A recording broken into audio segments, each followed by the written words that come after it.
일단 저는 직업 특성상 출장이 많습니다. 개인 사업자로 프로그램 개발 일을 하다 보니 국내외로 자주 움직입니다. 한 달에 1,000만 원 정도 벌지만 항상 칼같이 결제가 이루어지는 건 아니에요. 늦게 받을 때도 많고요. 결혼 전 이 사실을 숨기진 않았습니다. 와이프는 집 근처 학원에서 일해요. 수입도 상당하죠. 학원에서 선생 월급이랑 월세 제외하고도 순수익이 꽤 됩니다. 성격 차이가 분명했어요.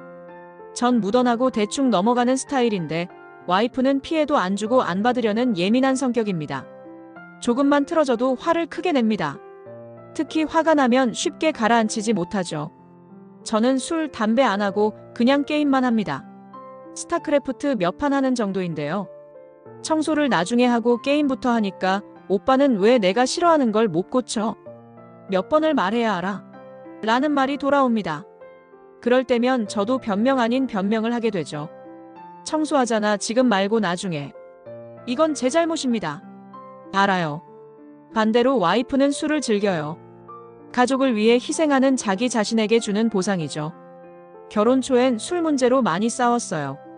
지금은 조절하려 노력하지만 여전히 남는 감정들이 있어요. 저는 걱정하는 마음에 말합니다. 술 좀 그만 마셔. 하루 쉬고 먹어. 하지만 그 말이 곧잘 다툼의 불씨가 됩니다. 사실 이혼을 생각하는 건 이런 문제 때문은 아니에요. 결국은 배려하지 않는다. 자기만 생각한다는 말이 반복되면서 감정이 쌓여간 겁니다. 기념일을 챙기지 않는 것도 아니고 생일, 기념일 다 챙깁니다. 하지만 와이프는 그렇게 느끼지 않나 봅니다. 출장이 많다 보니 집안일은 와이프가 훨씬 많이 하죠. 하지만 저도 집에 있는 날엔 설거지, 빨래, 아이 등하원까지 다 합니다. 그럼에도 불구하고 싸우게 되면 이런 말이 나옵니다. 네가 뭘 했냐? 내가 다 하지 않냐? 너 혼자 살아라. 개념이 없네. 내가 네 뒤치다꺼리 하는 사람이냐? 그 말을 듣고 있으면 사람이 무너져요. 미안하다고 말해도 결국 돌아오는 건 비난뿐입니다. 화가 나니까 말도 안 되는 소리들이 튀어나오고 듣다 보면 저도 열이 받죠. 내가 쓰레기 같은 남편이면 아이가 날 그렇게 좋아하겠냐고. 아빠랑 노는 게 행복하다고 말하는데 그건 왜 안 보냐고. 근데 와이프는 말합니다. 그건 애가 몰라서 그렇지. 커봐야 알지. 싸움은 점점 커지고 아이 앞에서도 언성을 높입니다. 애 앞에서 이러지 말자. 제가 말하면 너 아니면 누굴 보고 소리 지르겠냐. 너만 없으면 된다. 그렇게 말하곤 애 안고 자리를 피합니다. 엄마 아빠 싸우는 거 아니야. 아이가 혹여 상처받지 않을까 마음이 철렁합니다. 결혼 후 여행도 와이프가 정한 대로 갑니다. 저는 갚아야 할 돈도 있고 결정을 쉽게 못 내립니다. 그러다 결국 오빠는 왜 아무 결정도 안 해? 꼭 내가 다 해야 해? 결국 싸움 나고 그냥 갑니다. 가면 즐겁습니다. 여행 자체는 즐거워요. 돌이켜보면 스킨스쿠버 같은 취미도 와이프랑 딱 한 번 해봤네요.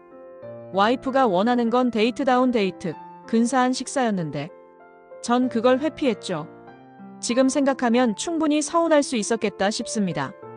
문제는 또 있어요. 해외로 일하러 간다고 하면 혼자 애 봐야 하잖아. 그래서 싸우고 피곤해서 연락 못하면 여자 있는데 간 거 아니야? 잠들기라도 하면 진짜 같구나. 어떻게 믿냐며 대판 싸우고 집에 있으면 돈이 없다고 뭐라 하고 일하러 가면 또 뭐라 하고 결국은 일하지 마라. 돈 제대로 못 받는 일이면 가지 마라. 그러면서도 저는 아이 데리고 등원시키고 집안일도 합니다. 게임 몇 판 하는 것도 사실이지만 그게 전부는 아니에요. 다른 직업을 알아봤어야 했는데 못한 건 제 잘못입니다. 그건 인정합니다. 와이프의 좋은 점도 많아요. 사랑은 여전히 남아 있습니다. 하지만 그 사랑이 누군가에게 상처가 된다면 나는 그 사랑을 내려놓을 준비가 되어 있습니다. 당신을 위해, 우리 아이를 위해, 그리고 나 자신을 위해. 저 생각해주고 제가 잘 못 챙기는 걸 다 챙겨줍니다. 출장 갈 때 옷 몇 벌만 챙기면 약, 마스크, 챙길 거 다 챙겨줍니다. 맛있는 거 있으면 서로 먼저 사주고 싶어하는 마음도 있고 표현도 자주 합니다. 와이프만큼은 못하지만 저도 노력합니다. 하지만 싸울 때마다 돌아오는 말은 똑같습니다. 너 때문에 불행하다. 너 때문에 아이 망쳤다. 너만 아니었으면. 사랑해요. 그 마음은 여전합니다. 하지만 이제는 놓아줘야 할지도 모르겠어요. 아내가 더는 저 때문에 괴롭지 않았으면 합니다. 아이가 더는 싸우는 모습을 보지 않았으면 합니다. 사랑이란 붙잡는 게 아니라 놓아주는 것일지도 모릅니다. 그녀가 행복할 수 있다면 내가 조금 덜 행복해도 괜찮습니다. 그녀를 사랑했기에 이제는 보내야 할 때가 된 걸지도 모르겠습니다.